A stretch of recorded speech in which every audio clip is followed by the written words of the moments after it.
In this video, we will investigate interference of microwave by partial polarizer.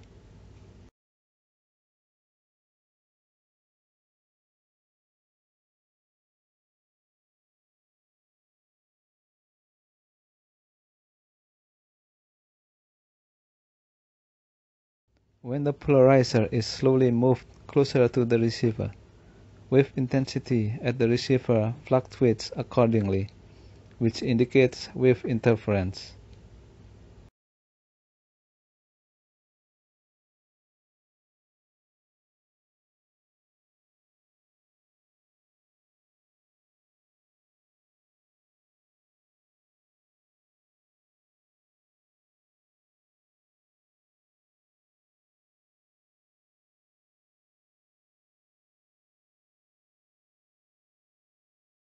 If the polarizer is turned so that it's not perpendicular to the microwave path, the interference effect can be significantly reduced.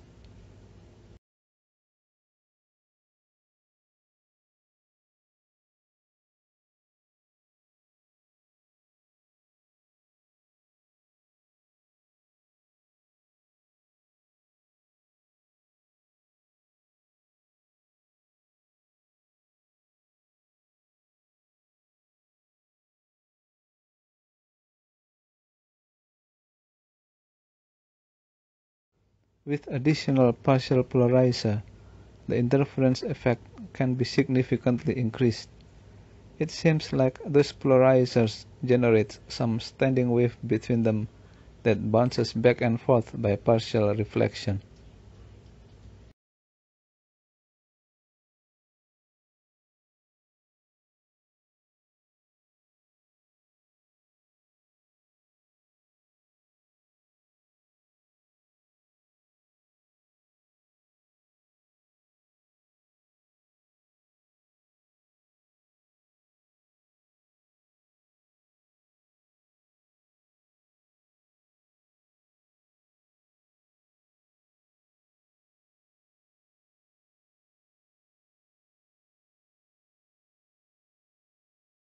Now we want to quantify the periodicity of constructive and destructive interference by a double-layer partial polarizer by measuring the distance between them while getting maximum and minimum intensity readings and then plotting the result on a chart.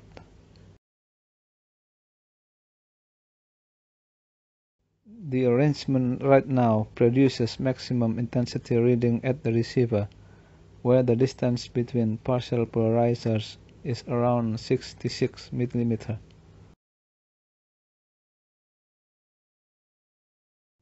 The second polarizer is moved further from the first, and we get minimum intensity when the distance is 73 mm.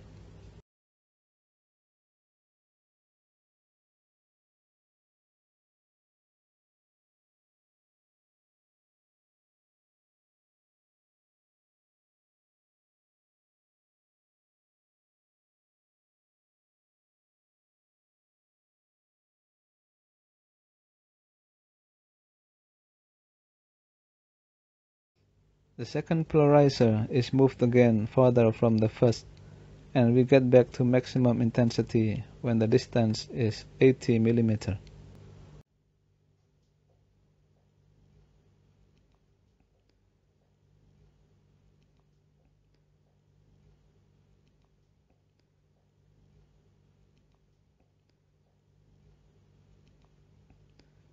The second polarizer is moved again further from the first, and we get back to minimum intensity when the distance is 86 mm.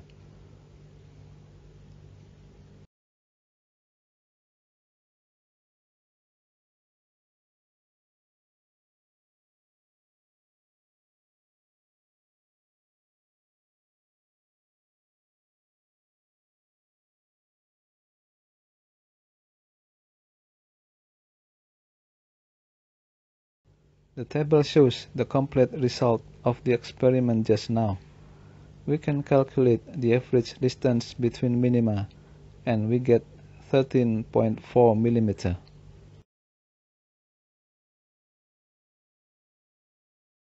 From transmitter specification, we get the frequency of the microwave is 10.5 GHz. The speed of light in the air can be found in online resources. We can then calculate the wavelength of the microwave.